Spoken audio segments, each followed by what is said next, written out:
propuesta de Perelman. Sí, yo las monto, Valeria. Estuvimos trabajando la propuesta de Perelman y hablamos sobre la importancia de la propuesta, sobre todo dentro de la práctica y la posibilidad que nos entrega ella al momento de llevar a cabo la argumentación. Hicimos unos ejercicios en Perelman para en la práctica darnos cuenta cómo se va desarrollando la argumentación teniendo en cuenta las estrategias que Perelman establece. Yo quiero que tengamos en cuenta todos, hasta los que no han leído la clase, que el eje de Perelman se basa en 3 puntos: orador, auditor y discurso. Partiendo de esta idea, orador, auditor y discurso, tenemos que tener en cuenta que el orador se dirige al auditorio mediante el uso del discurso, pero lo importante en Perelman es el tipo de auditorio en que se dirige el discurso, que puede ser de 2 tipos, el universal y el particular, teniendo en cuenta los fines que se persigan mediante el discurso. De manera que si lo buscado es persuadir, vamos a un particular, y si buscamos convencer, vamos al universal. Y teniendo en cuenta el tipo de auditorio, determinamos el tipo de estrategias o esquemas de argumentación que vamos a desarrollar, que pueden basarse ya sea en lo preferible o en lo real, y los esquemas que vamos a utilizar que son por asociación o por disociación. En ese hemos hecho mucho énfasis en establecer la gran diferencia entre persuadir y convencer, y cómo somos nosotros los oradores los que llevamos a cabo la identificación del tipo de auditorio que pensamos dirigirnos. Hicimos mucho énfasis en el tema de los puntos de partida. El tema de los puntos de partida es relevante porque es a partir de allí donde se propende con la transferencia de verdad, y a partir de ahí es donde se genera todo el desarrollo de la argumentación. Entonces, tomando en cuenta o identificando puntos de partida que son los ejes de la argumentación, es a partir de lo que vamos a llevar a cabo la transferencia de verdad para lograr ya sea la persuasión o la persuasión o la convicción, que son presupuestos de la adhesión que desarrolla Perelman en su teoría. Hablamos sobre los diferentes puntos de partida y sus relaciones en los esquemas de argumentación, en relación con lo real, en relación con lo preferible. Y hablamos de los esquemas de argumentación para ir desarrollando cada uno de los esquemas por asociación y por disociación. Hablamos de los argumentos cuasilógicos, de contradicción, de identidad, de transitividad, de probabilidades, los esquemas basados en la estructura de lo real y los esquemas que fundan la estructura de lo real. Cómo cada uno de estos nos permite a nosotros desarrollar o ir llevando a cabo la argumentación. Hay un punto que vamos a trabajar hoy y es la noción de aceptabilidad. Los que estuvieron muy pendientes de la clase pasada, ya de aquí en adelante, yo creo que estas clases van encaminadas para aquellos que quieran sacarle un verdadero propósito. Ya la mayoría de los estudiantes tienen su nota asegurada, creo que solamente faltan 2 por terminar de asegurar la nota, pues deberían ponerse las pilas en la participación de clase para los puntos positivos, porque este final tiene bastante extensión y solamente Perelman es muy extenso. La noción de aceptabilidad. Hoy quiero hacer mucho énfasis porque si nos dimos cuenta en la clase pasada, dentro de la discusión que planteamos en torno a la posibilidad del aborto, se generaron determinadas controversias, determinadas contradicciones frente a las posturas que presentaron cada uno de sus compañeros, que vale decir, cada quien lo hizo muy bien dentro del tipo de auditorio que identificó y mediante los esquemas que utilizó para dirigirse a los demás. Quiero que se den cuenta de algo. Nosotros cuando argumentamos, necesariamente no lo hacemos para triunfar o para lograr decir que mi argumento es mejor que el de mi compañero o de mi contrincante. En la práctica o en el mundo de la vida por fuera del derecho, en general, nosotros argumentamos para lograr llegar a consensos. La idea de la argumentación en ese sentido no es triunfar con el argumento, es permitir lograr o llegar a consensos. ¿Por qué les establezco esto? Porque cuando nosotros vamos a llevar a cabo o a establecernos dentro de un escenario de discusión, no va a haber alguien que esté de por medio diciendo tú ganaste o tú perdiste. El argumento va a orientarse a lograr que haya un entendimiento entre los sujetos que están presentando las diferentes posturas al momento de argumentar. Entonces, sí, en un debate se busca ganar, Alex, pero ¿quién te dice que ganaste o no ganaste? Ese es el gran problema de las discusiones que se presentan en la vida real. ¿Por o por el hecho que no exista alguien que te diga quién ganó o quién no ganó, obviamente al interior del derecho, dentro de la institución llamada proceso, vamos a buscar siempre ganar. Pero cuando estamos nosotros dentro de lo real, dentro del mundo de la vida, estamos tratando de lograr, uno, propiciar consensos. Cuando nos dirigimos ya a auditorios y nos dirigimos ya a una determinada comunidad, estamos tratando de propiciar la aceptabilidad. La noción de aceptabilidad y la noción de consensos, que va de la mano con el mejor argumento, tiene un propósito. Uno, en la medida que la adhesión va de la mano con la aceptabilidad. Y dos, en la medida que si yo pienso en lograr la aceptabilidad y buscar consensos, puedo lograr que mis posturas tengan mayor tipo de aceptabilidad. En la discusión que se planteó en la clase pasada, pudimos ver que habían puntos de consenso en los que ambos llegaban a acuerdos en determinadas posiciones, que a la postre existían divergencias dentro de las posiciones, pero la gran ventaja de la discusión la hubiera tenido quien en el contraargumento hubiera podido identificar cuál era ese punto de consenso y tratar de lograr derruir el punto donde se lograba o donde se generaba el disenso. De manera que cuando logramos consensos tenemos una ventaja porque propiciamos la aceptabilidad. Pero ¿qué pasa con la aceptabilidad? Digamos que en la discusión que nosotros llevamos a cabo no se dirige necesariamente a un auditorio particular universal conformado por una pluralidad de sujetos. Recuerden que la noción de auditorio universal o particular no depende de la cantidad de sujetos a los que yo me dirija. Puede que mi auditorio universal sea mi papá, o que sea mi auditorio particular, o puede que sea mi mamá o mi abuelo. Puede ser una sola persona la que está dentro de la discusión que se presenta. Cuando se trata de ese tipo de discusiones, se requiere en mayor medida lograr ganar la aceptabilidad y buscar los consensos. ¿Por qué les hago énfasis en la necesidad de llegar a cabo a consensos? Lo hago y lo ingreso dentro de la teoría de Perelman porque no necesariamente uno tiene que acabar con el contendor. No. Cuando uno entra en una discusión, lo primero que tiene que tratar de pensar es que posiblemente la posición del contendor tenga algún tipo de posibilidad de conformar mi posición o de hacer parte de la posición que yo presento. Bajo esta idea, cuando yo argumento, parto del presupuesto de entender que mi verdad no es la única verdad y que existen otras verdades que también son posibles. Quiere decir que cuando yo argumento no parto con la idea de necesariamente considerar que la única verdad la tengo yo. Parto con la idea de considerar que mi contrincante puede tener una verdad tan válida como la mía y que es posible que la verdad de mi contrincante pueda repercutir dentro de mi percepción y permitirme a mí incorporarla dentro de mis ideales hasta determinado punto o en la totalidad de los puntos. Entonces ustedes tienen que plantearse la presupuesto de la idea de que necesariamente hay escenarios. Si hay un escenario de debate en el que les dice acaba con tu contrincante, perfecto, aquí tienen todo el escenario o todas las estrategias argumentativas para hacerlo. Tienen todo el catálogo de falacias, sobre todo las ad hominem, para poder acabar con el contrincante. Hagan uso de eso. Pero si lo que quieren lograr es plantearse una discusión en la que traten de determinar o llegar a determinado punto, lo primero que tienen que plantear es abrir la mente y ver la posibilidad de la existencia de consensos.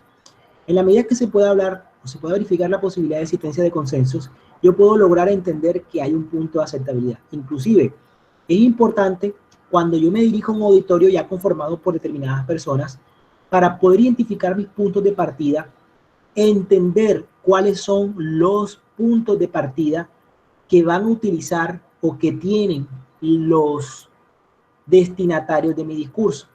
De esa manera, si ustedes tienen un curso conformado por 30 personas, en el ejercicio que hicimos la clase pasada, y quiere verificar qué piensa cada uno, yo me siento al lado de cada uno y le pregunto qué piensa sobre el tema. ¿Qué piensas? Dame tu razón, dame tu razón. Escuchando cada una de las razones, yo puedo armar, ya sea en pro o en contra, un argumento para adherirlos o destruirlos, a sabiendas que mi contrincante también se va a dirigir al mismo auditorio o a las mismas personas. Entender la posibilidad de los consensos es entender la posibilidad de la aceptabilidad. Pero para poder hablar de consensos y aceptabilidad, tenemos que hablar de unas precondiciones. ¿Qué se entiende por precondiciones? Las precondiciones son unas condiciones básicas que deben darse de manera previa para que las partes puedan hablar. Jóvenes, miren lo que les voy a decir y quiero que lo tengan muy en cuenta. Uno no puede discutir con todas las personas. Uno no puede establecer discusiones en las que todos o con cualquier tipo de personas. Hay eventos en los que definitivamente no puede llevarse a cabo una discusión. Hay eventos en los que definitivamente ustedes tienen que decir, no, definitivamente aquí yo no puedo entrar a discutir, no tiene sentido de desgastarme en una discusión dentro de este escenario porque no es posible llegar a un tipo de consenso. Cuando ustedes se sientan en una esquina y ven una persona en la que le grita, usted está loco, cállese, paramilitar, usted lo que es un vendido, izquierdista, hediondo, en definitiva, no tiene sentido desgastarse dentro de esa discusión porque no van a lograr nada, no van a lograr ni siquiera persuadir a esa persona. Por lo tanto, uno cuando discute tiene que ver el escenario en el que se va a llevar a cabo la discusión. Por eso el consenso es importante, porque definitivamente no se puede llevar a cabo. Profe, ¿tiene que ver con la situación ideal de diálogo de Habermas? Sí, tiene que ver con la situación ideal de diálogo de Habermas. En este sentido estoy concatenando la idea de Perelman del auditorio con la idea de situación ideal de diálogo de Habermas y vamos a trabajar con los consensos de que trata Arnio, que además trabaja Habermas. Eso es lo que vamos a hacer el día de hoy. Los quiero establecer o los quiero plantear porque nosotros no podemos simplemente centrarnos en discusiones, uno, que no tengan ningún tipo de objetivo. Porque si definitivamente yo quiero acabar con otra persona pensando que con mis argumentos voy a acabar con otra persona, voy a destruirlo, las palabras no duelen. Las palabras no son armas ni puños que permiten lograr que lo que yo quiera pueda inculcarse en la persona como moretones. Las palabras no tienen ese poder.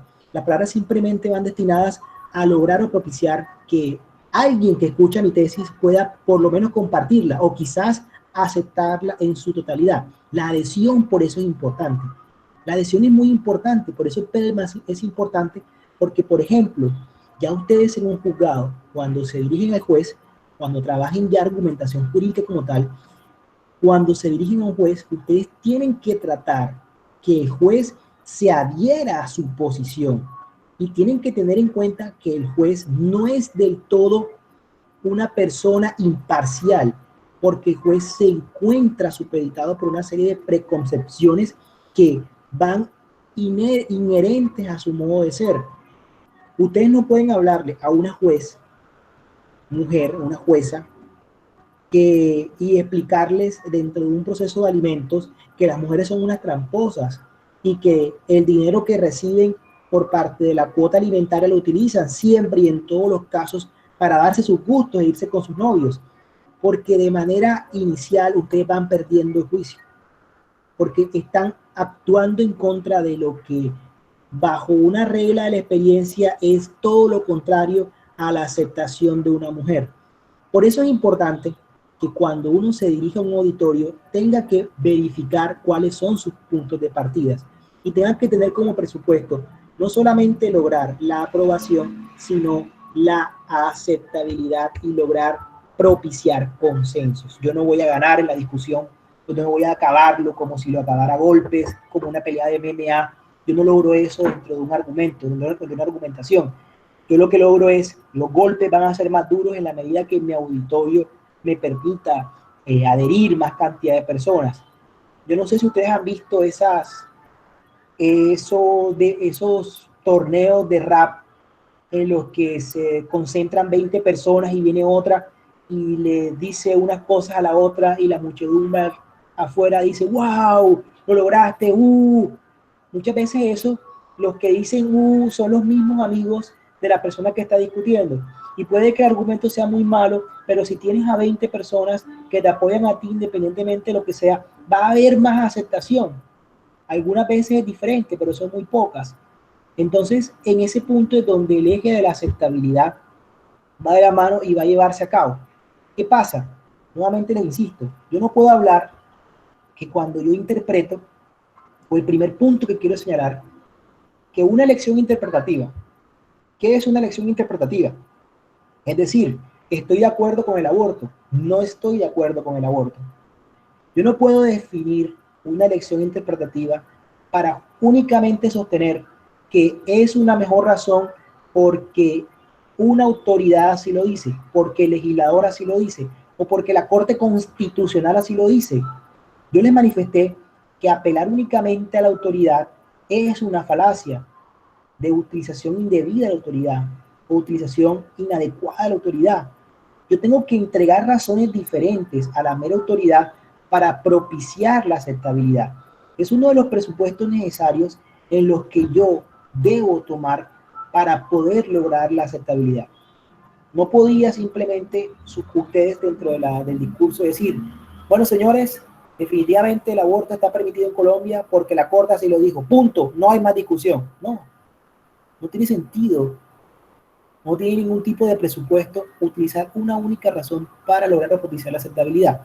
Además, deben tener en cuenta que cuando se presentan razones para propiciar la aceptabilidad, estas van de la mano con la comprensión humana y la facultad que estos tienen de comunicarse.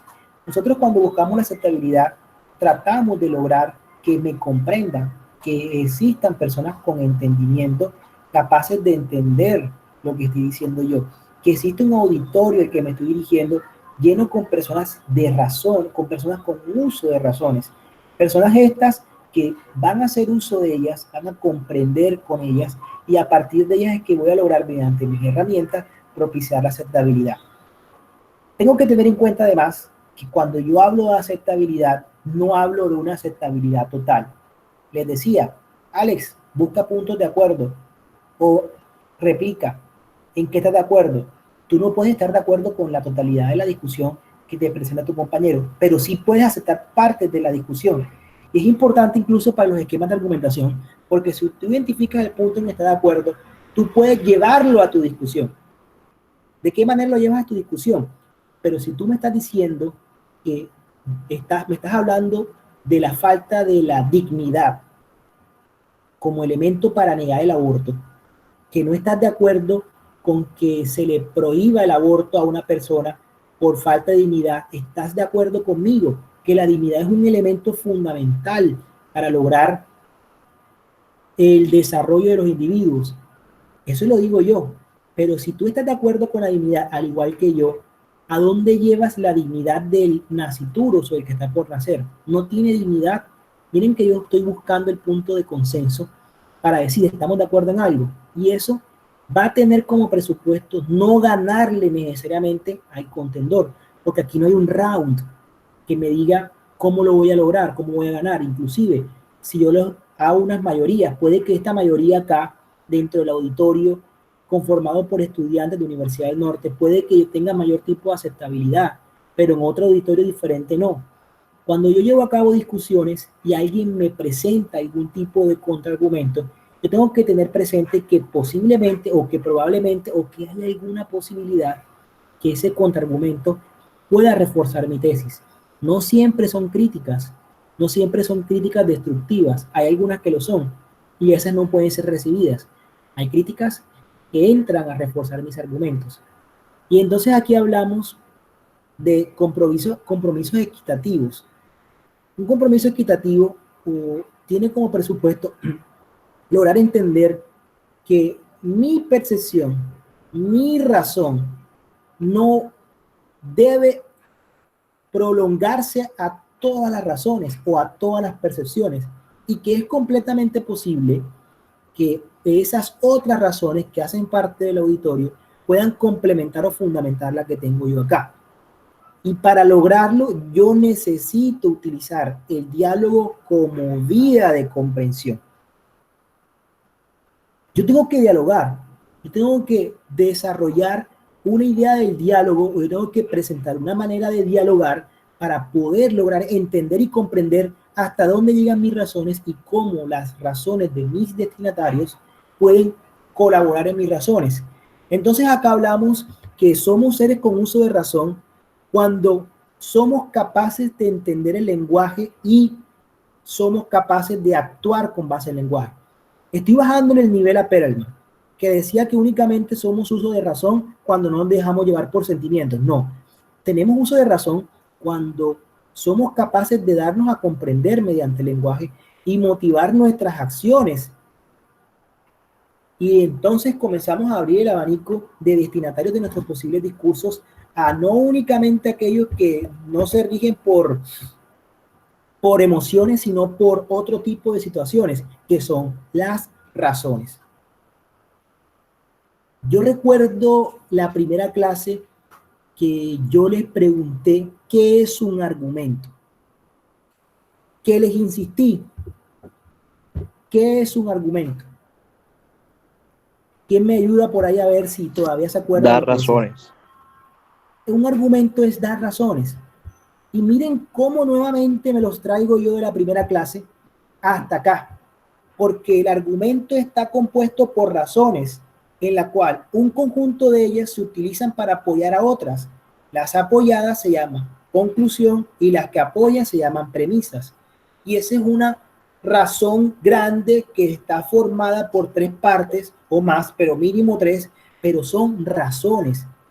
¿Por qué yo presento razones? Porque soy un ser con uso de la razón. Al ser yo un ser con uso de la razón, soy capaz de introducirme mediante o en una discusión. ¿Qué son las razones entonces? No son argumentos solamente. Los argumentos están conformados por razones. Pero las razones son la piedra angular de la explicación de las acciones humanas. ¿Por qué actúo yo? ¿De qué manera lo hago yo? ¿Por qué debo motivarme de esta manera? Por ejemplo, si yo le pregunto a, vamos a ver, yo le pregunto, Cristian David Roncayo, Cristian,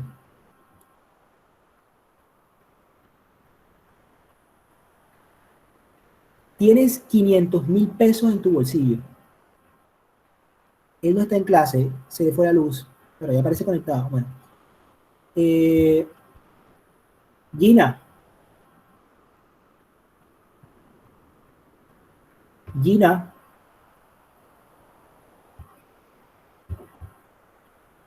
Gina,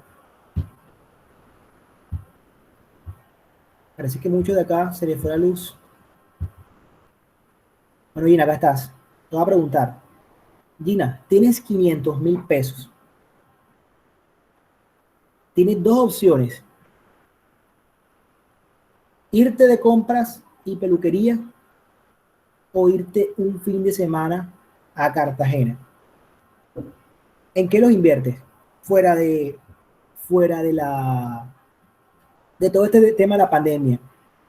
Bueno, vamos a ponértelo. Salimos de pandemia mañana. Te vas de viaje con los 500,000 pesos. ¿Por qué? ¿Cuál es tu razón? ¿Por qué lo harías de esa manera? Gina, si quieres puedo utilizar el audio. Pues no sé, disfrutaría más el viaje que ir a la peluquería, puedo ir otro día, no sé. Bueno, tienes 500,000 pesos para el mes. O sea, en el mes o te vas de viaje o te lo gastas en ropa, pero no vas a poder ir más dentro del mes a otras cosas. ¿Te mantienes con la decisión? Sí. Jorge Alberto, ¿qué harías tú? Bueno, vamos a preguntarlo. ¿Quién lo haría diferente? ¿Quién se compra los 500,000 pesos en ropa?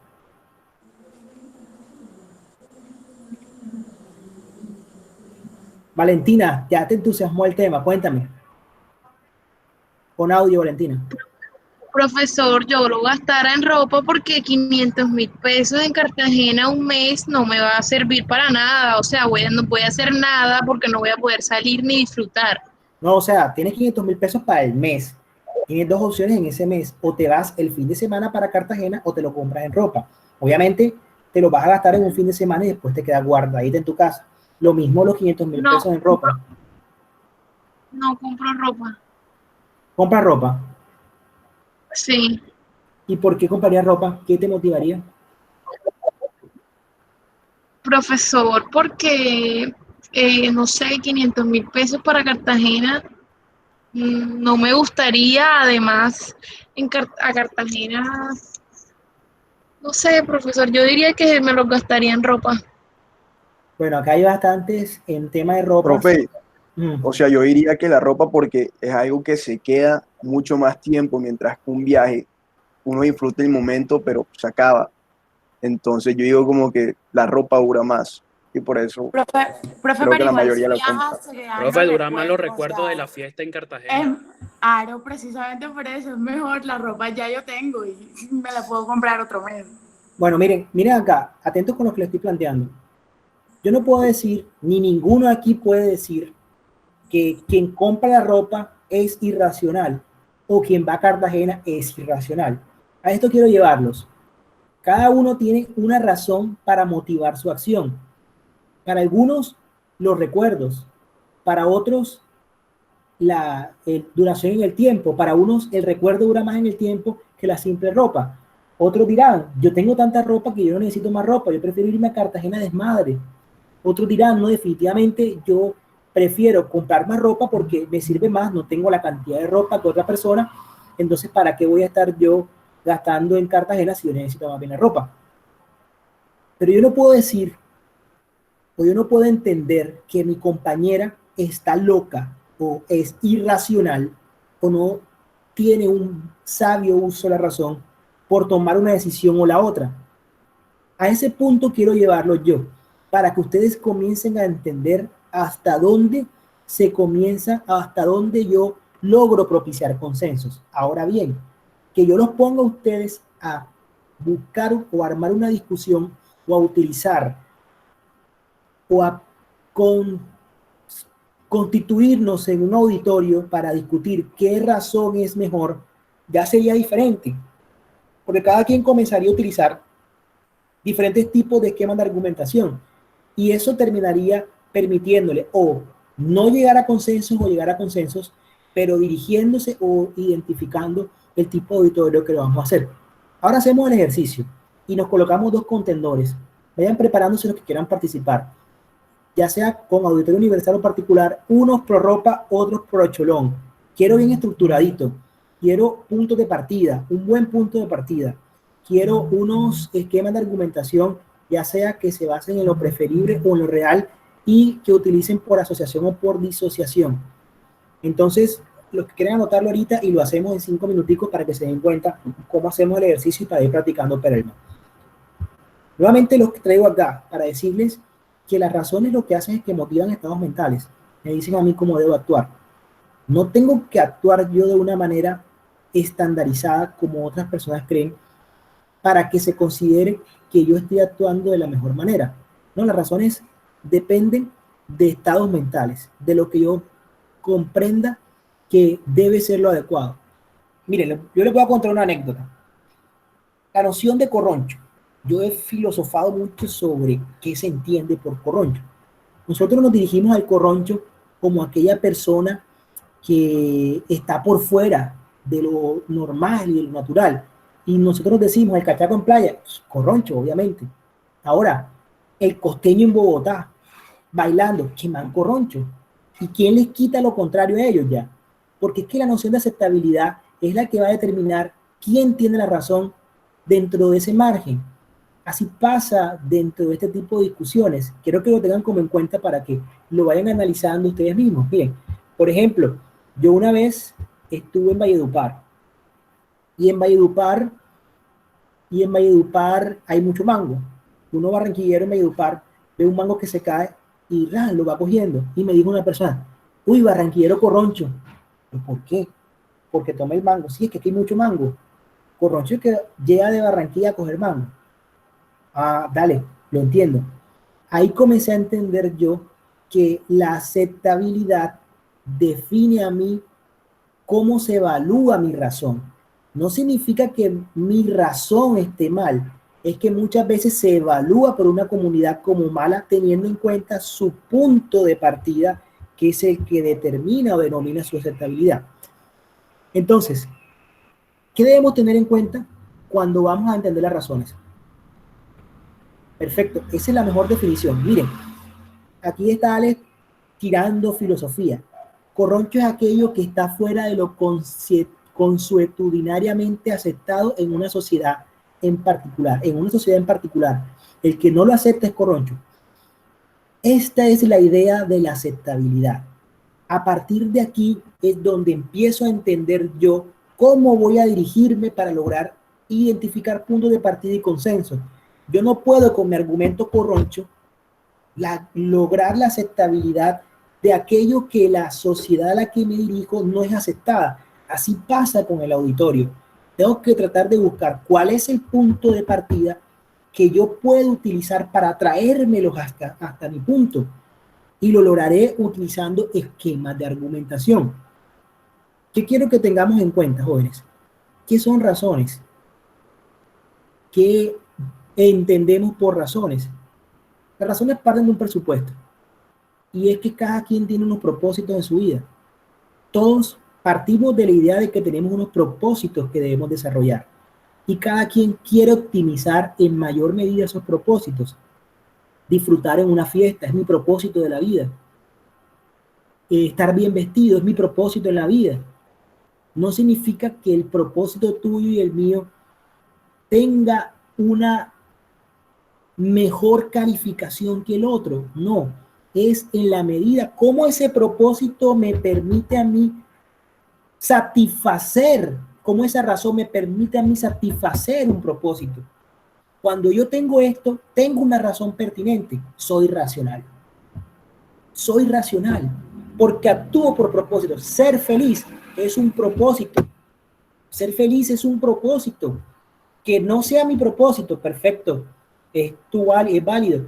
Por eso a veces la gente lo dice. Hay pobres que son felices. Yo me he dado cuenta que hay personas que tienen sus 3 comidas al día, desayuno, almuerzo y cena. Llegan de su casa, hacen una siesta de 2 horas después del almuerzo, se levantan y van con sus cosas. No extrañan nada. No extrañan una camioneta, no extrañan ir a Cholón. Mi amigo me dice, hey, para mí es lo mismo comerme una carne madurada, Angus, o un corte americano, que comerme una carne de aquí del mercado. A mí me sabe lo mismo una hamburguesa de McDonald's, una hamburguesa de Corral, una hamburguesa de Portos. Por lo tanto, no se desvive con tener dinero para ir a una hamburguesa. Para esa persona es feliz sentándose en la esquina un domingo a tomar cerveza. Y se dedica y es feliz su domingo tomando cervezas. Para otras no es felicidad esto. Por lo tanto, eso es un propósito en la vida. Entonces, las razones que yo utilizo van de la mano para evaluar una acción. Yo la puedo calificar como buena o mala, pero no significa que sea mejor o peor. Es una razón que motiva una acción y por lo tanto es válida. Las razones son entonces o no son razones. Si definitivamente yo digo, me voy a tirar el 4º piso. ¿Por qué? Porque sí, no es una razón. Eres irracional.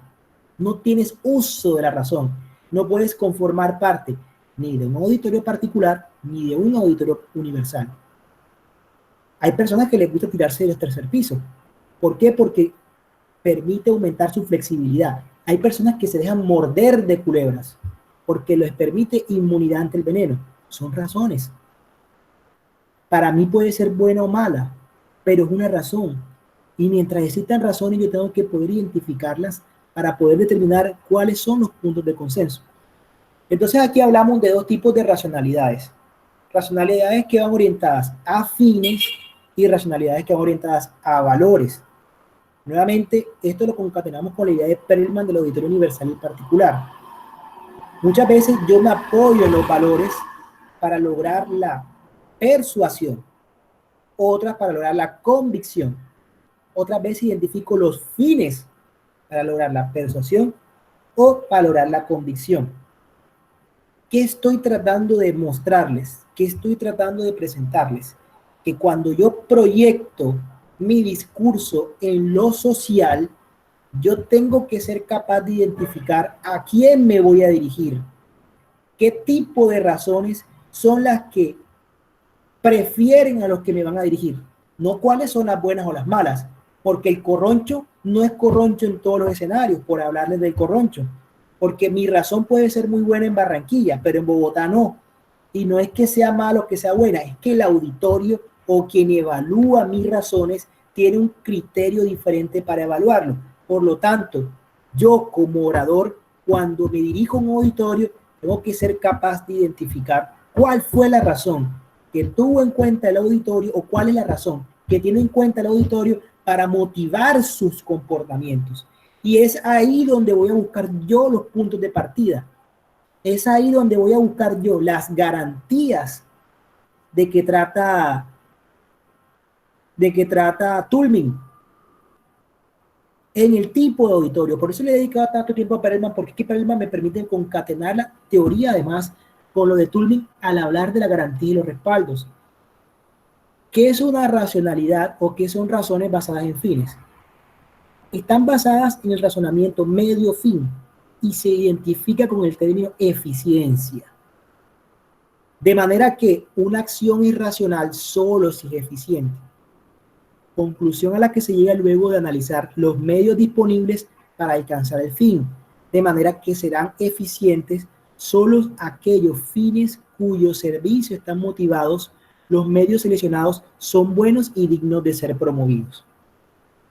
Ya esta es una evaluación que hago yo directamente y la que puedo utilizar yo para explotar los puntos de consenso. Dale, yo le digo a Valentina, a Buboli, pero si tú me estás diciendo que tu razón es disfrutar e irte a Cholón con 500.000 pesos, ¿no te parece que disfrutar, ojo, punto de partida, estoy identificando cuál será un punto en el que yo puedo lograr el acuerdo? Me dijo disfrutar, y a partir de ahí tengo que tratar de lograr la disociación o la ruptura. Si tú me dices que disfrutar, ¿no te parece a ti que disfrutarás más colocándote una muda de ropa durante 4 fines de semana, o al menos durante 2 fines de semana en Barranquilla, y te alcanza para ir conmigo a una discoteca en la que yo te voy a invitar, por ejemplo? ¿No te parece que es mejor? No te vayas a Cartagena, quédate en Barranquilla, te gastas tu plata en tu ropita y de esa manera te sientes más cómoda. Claro que funciona, jóvenes. Miren lo que les estoy diciendo. Esto que estoy dictando yo acá, mis queridos alumnos, es una clase que perfectamente compraría una psicóloga en una terapia de pareja. ¿Cómo que no? Claro que sí, los que tienen novias, novios. Si ustedes tratan de presentar o sea, generar algún tipo de discusión con su novio o su novia, se los pongo así para que se entusiasmen, donde discuten, oye, ¿qué hacemos hoy? ¿Nos quedamos en la casa, salimos hoy viernes, o salimos viernes y sábado? O mejor, salimos el sábado y vamos a un buen lugar. Y comienzo yo a presentar razones. Miren que yo me puedo estar dirigiendo a un auditorio universal, o me puedo estar dirigiendo a un auditorio particular, y es mi novia o es mi esposa, y yo mismo voy a utilizar mis esquemas. Es más, ustedes mismos deben hacer la tarea. Plantéense la posibilidad de llevar a cabo una discusión con su novia o su novio, a ver qué tan útil son este tipo de esquemas de argumentación, para que no me digan a mí que esto no tiene ningún tipo de utilidad. ¿Cómo los ponen en práctica? Y para la próxima clase lo vamos a hacer. 5 personas plantean el tema de discusión. Anoten que se lo voy a poner así y lo ponemos en práctica en la próxima clase. Lo voy a colocar por puntos positivos. 5 personas que tengan pareja plantean el tema de discusión. Anotan el tema de discusión, lo van a anotar. Algo que genera algún tipo de conflicto. El tema de discusión. Identifican las razones de su compañera. Identifican las razones de su compañera, pero me lo van a escribir. ¿Cuáles son las razones que presentó? Y qué tipo de razones utilizaron por ustedes. ¿Qué tipo de puntos de partida utilizaron? ¿Qué tipo de esquema de argumentación? Y frente a qué tipo de auditorio se dirigieron. Y me van a determinar diciendo si lograron llevarla a su punto de vista. Tiene que ser un tema de discusión. 1. Identificar el tema de discusión. Primero, identifiquemos el tema de discusión. Por ejemplo, claro, ustedes mismos el tema. Algo que ustedes hayan tenido algún tipo de disputa económica, por ejemplo, dónde pasarse un fin de semana, si en diciembre vamos a estar con tu papá, con el mío, si cuando salgamos vamos a ir a Cartagena o nos vamos a quedar en casa, si vamos a ahorrar o vamos a gastarnos el dinero que tenemos guardado, si vamos a casarnos o no, cualquier tema ustedes se lo plantean. Entonces colocan el tema de discusión. Tiene que ser un tema que genere controversia con su pareja. Plantean el tema. Identifican cuáles son las razones que tiene ella para presentar la controversia. Obviamente no lo van a hacer. Tengo una tarea, dime algo. Lo hacen de manera lo más normal posible. Pueden grabar la conversación y después la van estructurando o anotando. Identifiquen qué tipo de razones tiene ella. Y luego identifiquen puntos de partida. ¿Cuáles son los puntos de partida? ¿Cuáles son los puntos de partida? Todos con novia ahora y todos con novia. De pronto sí, hay 5 que tienen novia, les va bien, Ray. Bueno, identifican los puntos de partida de los unos y de los otros. Y qué tipo de estrategia o qué tipo de esquema de argumentación utilizaron para propiciar el consenso. Al final me dicen si lograron el consenso o no lograron el consenso. Y me reconstruyen paso a paso qué estrategia utilizaron para propiciar el consenso. Entonces lo van a hacer estructurado como una especie de cuadrito, lo graban, lo escuchan para ver cómo les sirve. Repasen a Perelman para que vean cuáles son los esquemas de argumentación. Los ejemplos son muy buenos. Los que modifican la estructura de lo real son muy buenos. Utilicen esquemas de argumentación, analicen 3 o 4 y se van a dar cuenta que les va a servir de utilidad. Bueno, Profe, dígame. o sea, ¿es que cada uno pone un tema o entre los 5? No, cada uno pone un tema. En la próxima clase yo llego y me pregunto quién va a participar. Por ejemplo, me dice Catalina, profesor, yo voy a participar. Dale, Catalina, tienes 10 minutos. Cuéntame, profesor, el tema que yo planteé con mi novio fue el siguiente: salir de vacaciones. Listo. Él no estaba de acuerdo, yo sí. Las razones que utilizó él fueron 1, 2 y 3. Yo utilicé como punto de partida la razón número 2. Y a partir de esa utilicé el siguiente esquema. Y luego el siguiente esquema me presentó esta razón y utilicé la siguiente razón. Logramos al final llegar a cabo a este punto de acuerdo, pero va a tratar quien argumenta de propiciar el consenso. No. Ahora vamos a hablar qué pasa terminamos con las parejas por el ejercicio. Cuando no crean que todo eso lo tengo dentro de la clase, que a veces a uno le toca en este tipo de clases virtuales tratar de ingeniárselas a ver cómo le llaman la atención a ustedes las clases. Acá les tengo ahora la respuesta para que no peleen, para que no vaya a culminar con una ruptura del vínculo preconyugal. Acá lo tengo. La racionalidad basada en valores toma como motivo de la acción el sistema de valores del individuo. Jóvenes, miren, hablamos de eficiencia. Cuando hablamos de eficiencia hablamos de la platica, de lo económico. Si yo quiero salir a rumbear, yo puedo ir a Cartagena o ir a Santa Marta. ¿Qué quieres hacer tú? Divertirte. ¿A dónde? En playa. ¿En qué? En un buen hotel. Bueno, tenemos 500,000 pesos. Si nos vamos a Santa Marta, nos podemos quedar en este hotel junto a la playa, muy buen hotel, 3 estrellas, al igual que el de Cartagena, y nos van a quedar 100,000 pesos para ropa. ¿Es más eficiente ir a Santa Marta que a Cartagena? Perfecto. Ahí estoy utilizando razones basadas en la eficiencia y estoy utilizando esquemas de argumentación basados en la asociación para poder llevar a cabo mis puntos de consenso. Los valores son diferentes, porque cuando yo utilizo valores tengo que identificar qué tipo de estructura tiene la persona. Jóvenes, yo no puedo convencer a un católico o a un cristiano con valores arraigados a que es posible llevar a cabo en todos los eventos el aborto, porque yo entiendo sus valores. Y si yo veo cómo son sus valores, tengo que ver cómo aprovecho esos valores para poder traerlo a los míos. Entonces es importante entender cuál es el nivel de valores que tiene una persona y cuál es el nivel económico o de eficiencia que tiene la otra para poder propiciar consensos. Porque uno solamente actúa mediante lo económico, uno actúa mediante el uso de razones. Acá esta diapositiva la voy a ampliar. Ahora hablo de lo demás para responder al tema de que me hablaba Alex. Miren lo que pasa. Voy a quitarla. Nosotros cuando hablamos de las discusiones, hablamos de unos escenarios ideales de discusión. Primer escenario de discusión, la comunicación debe estar libre de compulsión, que se alcanza cuando no hay influencia externa, manipulación o que exista algún tipo de error. Si en definitiva mi novia está emputada, tiene una rabia del 1000, en esos tipos de escenarios uno no puede discutir. Se lo digo por experiencia, jóvenes.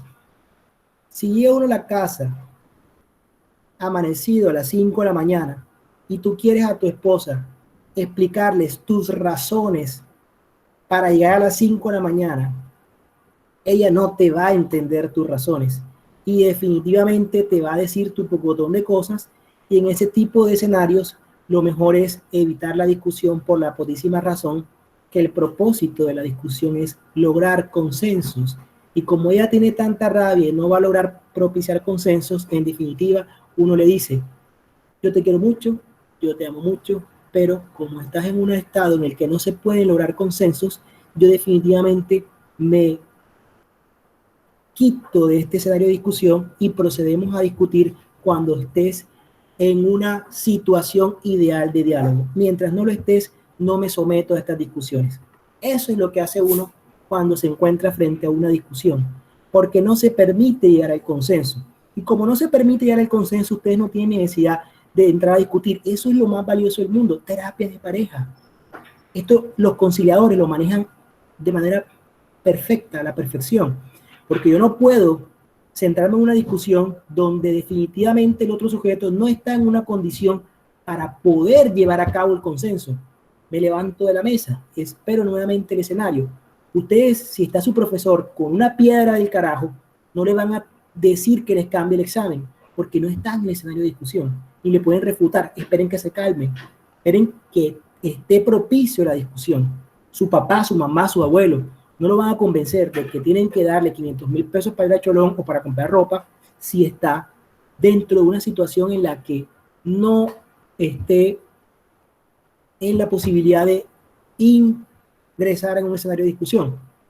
Además, segundo condición de escenario de discusión, cuando existen cualificaciones requeridas para la comunicación, que son ciertas condiciones básicas de comunicación, tales como la verdad de los argumentos, la corrección normativa y la sinceridad del hablante.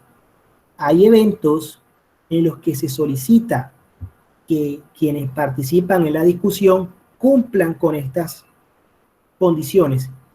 Si estamos hablando de qué hiciste tú el viernes en la noche y qué hizo tu novia el viernes en la noche, y estamos planteando que vamos a discutir a ver quién se las embarró, digamos la verdad, y la otra persona no dice la verdad, no estamos en un escenario de discusión. Levantamos la discusión cuando se plantea esa condición como un escenario de discusión. Cuando cumplen además las siguientes condiciones: que toda persona madura tiene derecho a participar en la situación de discusión. Si tu novia está tan imputada que no te deja hablar, ya no solamente hay dos condiciones que impiden que el escenario de discusión se genere. Uno, hay una compulsión por el miedo que me puede generar a mí, el temperamento tan berraco que tiene ella, y además porque definitivamente no me va a dejar hablar, y todo lo que termine diciendo de aquí en adelante va a culminar en algo que genere violencia. No hay condición de discusión. No se desgasten, jóvenes, no se desgasten en sus relaciones estar discutiendo cuando hay rabia de por medio. Si existe una ira, una persona irascible, levántense del escenario de discusión y esperen que cambie el motivo. No tiene ningún sentido el tú me dices y yo te digo, porque no permite llevar a cabo a consensos. Terminan faltándose el respeto, terminan generando un resentimiento interno porque yo te dije esta grosería y tú me dijiste la otra, y a la final se acaba la relación. Lo que prima una relación es el respeto, y esto va por fuera de la clase, pero tiene relación directamente a partir de la idea del escenario ideal de discusión, porque lo que genera la falta de situación ideal de diálogo es una ruptura del diálogo y la posibilidad total de lograr un consenso. Además, que toda persona tiene derecho a discrepar de un enunciado formulado y formular un contraargumento. Nuevamente, si no te dejan hablar, no puedes contraargumentar. No hay una condición ideal de discusión. Me levanto del escenario y definitivamente espero otro día porque no es el momento adecuado. No puede impedirse a nadie mediante compulsión interna o externa que tome parte de la discusión o formule críticas. ¿Qué es compulsión? Es uso de la fuerza. No te puedo obligar a que discutas conmigo. Hay un principio de ética discursiva según el cual solo son válidas aquellas normas que todo aquel que pertenece a su esfera de influencia puede aceptar en tanto participante de una discusión práctica. Yo no puedo pedirle a mi interlocutor que haga algo que yo no estoy dispuesto a hacer. Además, que existen normas que regulan intereses mutuos y por ende solo puede ser válida aquella norma cuyas consecuencias en caso de desobediencia general puedan ser aprobadas por todo aquel que pertenezca a su esfera de influencia sin uso de la fuerza como consecuencia para sus propios intereses. Miren que lo que les estoy planteando acá, Valeria, no había visto usted. O sea, Ajo, Valeria, estás participando, me alegra que te haya entusiasmado el tema de la clase. Te escucho muy pocas veces. Hay que esperar que se calme la fiera, así como lo dice Valeria. Hay que esperar que se calme la fiera. No puede uno entrar a discusiones en las que definitivamente no está la situación ideal de diálogo. Esto se da para todos, jóvenes, con papá, con mamá, con abuelo, con tíos, con profesores, con las parejas. Les pongo parejas para que se entusiasmen los que tienen parejas y entiendan cómo se desarrolla el tema. Pero hay que tener en cuenta el escenario ideal de discusión. Ahora, miren lo que les voy a decir acá. ¿Qué pasa cuando nosotros nos encontramos con personas que actúan teniendo en cuenta intereses o que actúan teniendo en cuenta esquemas de valores? Es muy importante. Yo les decía primeramente que es completamente válido y completamente posible que hayan razones que se basen en emociones y en motivos. Estoy contento, me hace feliz. Que de pronto yo no las comparto, pero son razones. Cuando hablamos de este tipo de razones, nos podemos referir a la razón práctica. Entonces aquí viene Finis, que es un autor inglés,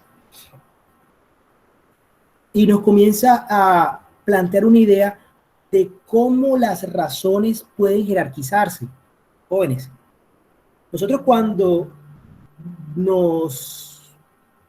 presentamos razones, incluso entre nosotros mismos, nosotros hacemos una especie de presupuesto. ¿Qué es más importante? Pero para poder determinar qué es más importante, tenemos que establecer una categoría de cuestiones que tienen algún tipo de relevancia e importancia y tratar de satisfacerlas. ¿Cuáles son esas razones?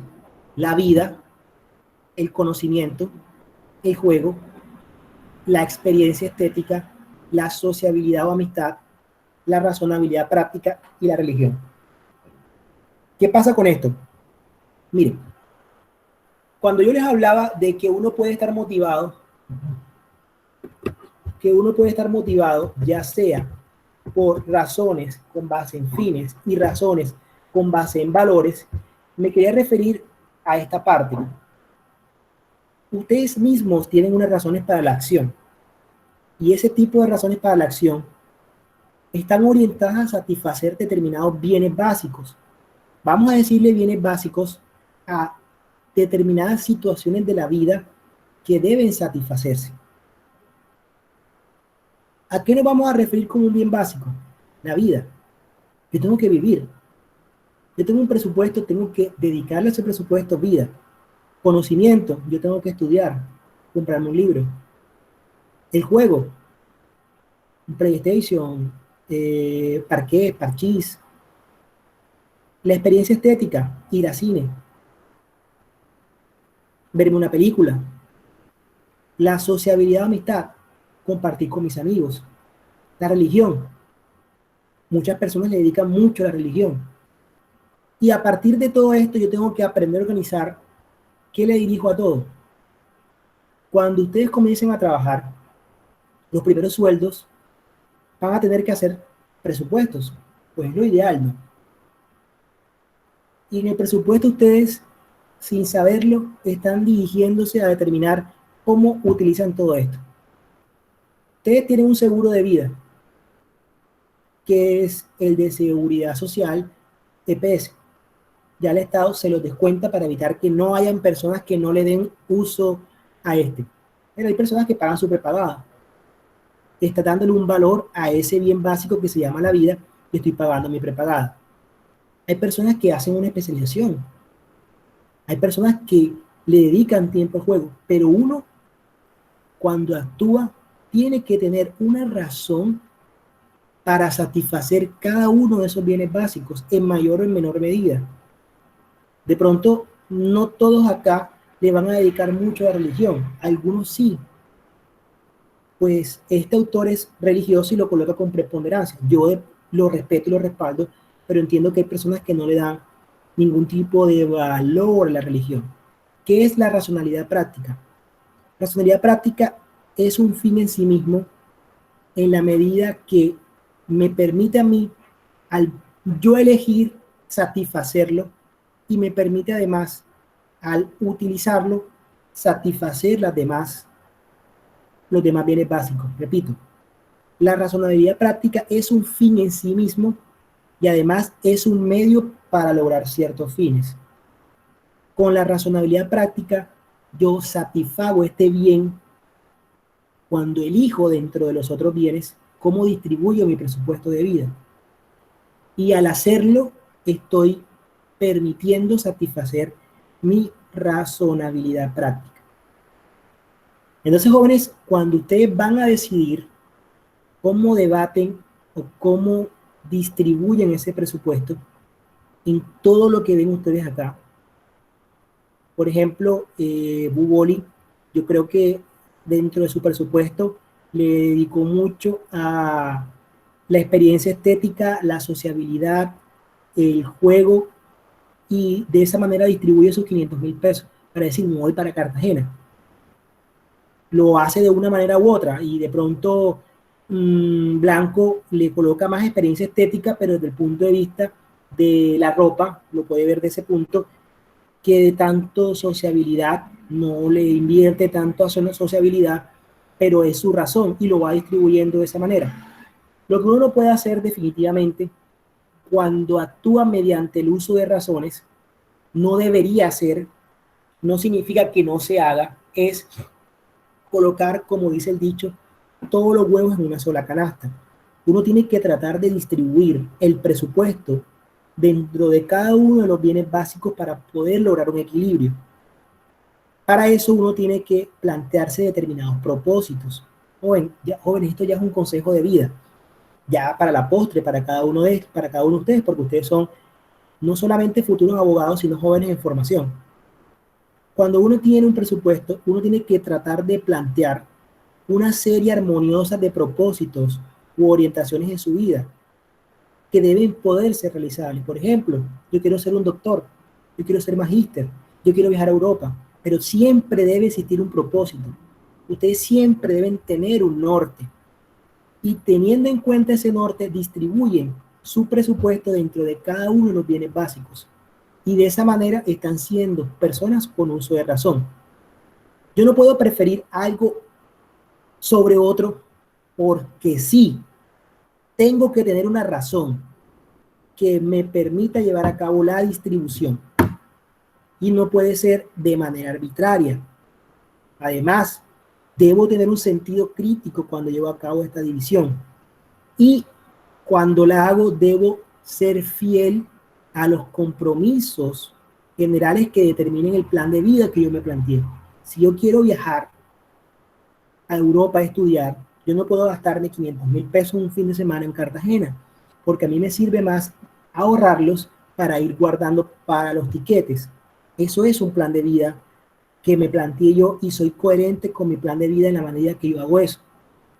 Además, cuando se ejecuta un acto se debe respetar cualquier básico que se pudiera y se debe favorecer y alentar el bien de la propia comunidad y actuar con base en la conciencia. Yo no sé si ustedes acá han visto un programa que se llama El Precio de la Historia. ¿Alguien se lo ha visto? Bueno, en El Precio de la Historia siempre llega una persona con, sí, no lo sé, Rick, parece raro, siempre llega una persona vendiendo algo y siempre pide mucho dinero por lo que quiere vender. Hoy traigo la espada con la que cortaron a Mussolini. ¿Cuánto pides? $500,000. Vale. Lo primero que hago es que verifico que sí es la espada. Ellos no hacen una oferta todavía, sino hasta que están seguros. Mientras discuten, por lo general le preguntan, ¿qué piensas hacer con el dinero? Es una pregunta muy común que realizan. ¿Qué piensas hacer con el dinero? Pues la verdad, quiero pagarle unos estudios a mi hija porque mi hija tiene que viajar y no tengo dónde conseguir el dinero. Ya sé cuál es su plan de vida. Su plan de vida está orientado a satisfacer un bien básico que se llama la educación. Y ahí tomo el punto de partida y comienzo a negociar, a buscar un punto de consenso con base en él. Bueno, te voy a ofrecer, está evaluada en $500,000, ¿cierto? Tú me estás pidiendo $500,000, pero entiendes, tengo que ganar algo. Porque, en definitiva, esto tiene un propósito que es que me genere utilidad. ¿Te parece bien? Claro. ¿Estás de acuerdo con algo? Listo, te estoy llevando a mi punto de partida. ¿Te parece bien? Perfecto, me parece bien. Te ofrezco $150,000. Siempre hacen una oferta por debajo del 50% de lo que están dispuestos a entregar. No, es muy poquito. Contraoferta, argumentación en contra. Dame 300,000, lo puedes vender en 500,000 y vas a ganar 200,000. Debes entender que esto no se va a vender enseguida, va a durar mucho tiempo acá. Presenta ese contraargumento. Ahora, debes tener en cuenta además que con 300,000 vas a poder comprarle la educación a tu hija. ¿No te parece? Y lo vas a tener enseguida. Te ofrezco 350,000. Listo, los tomo. 350,000. Pero me aproveché de su información, de su punto de partida para llevarlo a mi posición y tratar de lograr el consenso. Eso es lo que quiero ustedes que comiencen a indagar. Son ese tipo de preguntas para poder encontrar sus puntos de partida. Los que van a hacer el ejercicio, cuando escuchen esas razones, hay que verificar cuáles son esos puntos de partida que está utilizando la otra persona para traerlo a mi consenso, para poder lograr llevar a mi consenso. Ojo, para eso utilizo esquemas de argumentación, que son los que a la postre me van a ayudar a permitir, entonces, traslapar lo individual a lo general. Eso es un consenso. Cuando lo mío se vuelve tuyo, cuando lo tuyo se vuelve mío, cuando confluye mi noción de persona optimizadora en ejercicio de mi racionalidad con la de la cooperación, con la de entender qué es lo que tú quieres. Yo puedo aprovecharme de esto, pero trato de buscar siempre condiciones de entendimientos y por eso la argumentación es una herramienta especial e importante, porque es la que me permite a mí llevar a cabo a consenso. Anteriormente, en la época, no sé si sus papás alguna vez le han contado, sobre todo los que vivían en zona rural, se veía mucho el consenso en torno a la idea de la religión. Bueno, ¿qué vas a hacer hoy? No, me quiero ir me quiero ir a rumbear al bar de la esquina. ¿Pero por qué lo vas a hacer? Porque me hace ser feliz. Pero mira que Dios no lo permite y tú eres una persona creyente en Dios, que Dios ve eso con malos ojos. Sí, es cierto. Prefiero no actuar mal en Dios porque eso es pecado. Y me lo traía utilizando su esquema de valores para el punto de consenso en que lo quería hacer ver yo. Pero ya no es tan fácil. Ya la religión no me da a mí el punto de cohesión social que de antaño me daba. Anteriormente, por allá por el 1700, 1800, era el punto de consenso en general. Ahora tengo que esforzarme mucho más para poder encontrar ese tipo de aceptabilidad. Al final tenemos que tener en cuenta que para yo poder discutir tengo entonces un procedimiento y un resultado. Jóvenes, un procedimiento y un resultado. ¿Por qué un procedimiento y un resultado? porque inicialmente el consenso tiene unas precondiciones de diálogo. Si no hay procedimiento, no hay resultado. Pero yo puedo modificar el procedimiento, porque yo puedo plantearte dos condiciones que son variables. Plantearte a ti que necesariamente tenemos que hablar con la verdad, o definitivamente hablemos con lo que queramos hablar. Entonces yo puedo estar de acuerdo con el procedimiento y de acuerdo con el resultado. O no de acuerdo con el procedimiento, pero sí de acuerdo con el resultado. O en desacuerdo con ambas cosas. O a acuerdo con el resultado y sin acuerdo con el procedimiento. El procedimiento no es la justificación lógica, va más allá. Es esos puntos en los que yo establezco las reglas de discusión. En algunos escenarios, como en el judicial, hay un procedimiento predefinido, pero ustedes no tienen como tal un procedimiento estatuido, pero sí un procedimiento que se hace ver y que se supone válido que se encuentra presente dentro del auditorio. Entonces, jóvenes, ese es el ejercicio. Quedamos pendientes entonces los que participen para la próxima clase por puntos positivos, 10 minutos. Los quiero ver utilizando esquemas de argumentación. Los quiero ver trabajando con esquemas de argumentación en los que me puedan identificar cuáles son los que utilizaron y a partir de ahí trabajen.